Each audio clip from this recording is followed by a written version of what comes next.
amana ce. Mustapha Sulalami da Allah ya maka gwamnan jihar Jigawa. Gobe ta Allah ce, na ce gobe ta Allah ce. Kai ma waka kai ma Allah ya maka aure da ɗan Jigawa. Gobe ta Allah ce, komai yanzu amana ce. Mustapha Sulalami da Allah ya maka gwamnan jihar Jigawa. Na yi bayani na san kun ji bayani na rike Allah na sannan na miƙa zaɓi na kafa hujjata sannan na ɗau du'a'ina. Mustapha Sulalami da Allah shi maka gwamnan jihar Jigawa. Allah ce komai yanzu amana ce.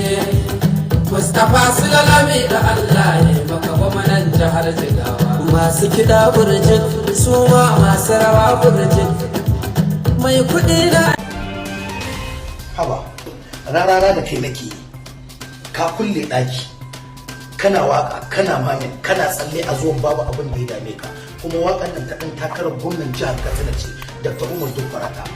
Dukwaratan nan bayan kai ni na san ba kayansa su yan Dukwaratan sun san ba kayansa amma kayi shi ne dalilin ya ci albarkacin injiniya Mutare Sakin Baki.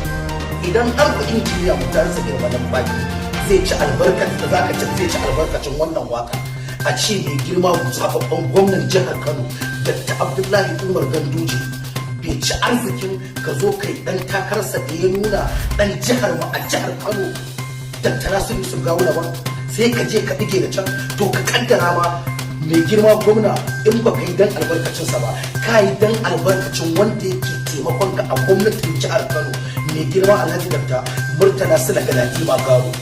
Murtala Sula Garo babu abin da kima ba har ranar da ya zo zai lallaba ka akan ka yarda ka zo kai harkar nan naira miliyan 20 ce a cikin kuku wannan ni ne ke da gabana ka ɗauki ta ka kuma je ka karɓi kuɗin mai girma gwamna a matsayin za ka yi waƙar ɗan takarar gwamna Nasiru Yusuf Gawuna a lokacin dukkan abin ya zaki ka haɗe kuɗin ka tafi da su ka ce ba za ka yi shi ba mu yan jihar Kano raina muka yi ka zaki mai girma Malik Ibrahim Shekaru duk lalacewarsa an Kano ne da ƙaunarsa ka zaki mai girma injiniya da karatu kwakwasan nan an Kano muna ƙaunarsa yanzu ka zo ka zaki mai girma zababban gwamnan jihar Kano Dr. Abdullahi Umar Ganduje OFR Kadimul Islam kuma garibin mu na addinin mu na musulunci na wannan yanki namu da muke ciki kuma shi kenan saboda tsabar kaskanci ka zage kowa a Kano can jihar ka tsallaka ka yabi kowa ba mu ji ka zage kowa a jihar ka ba mu jihar mu karena jihar musulunci jihar malamai jihar waliyan Allah jihar mutanen kirki mutanen arziki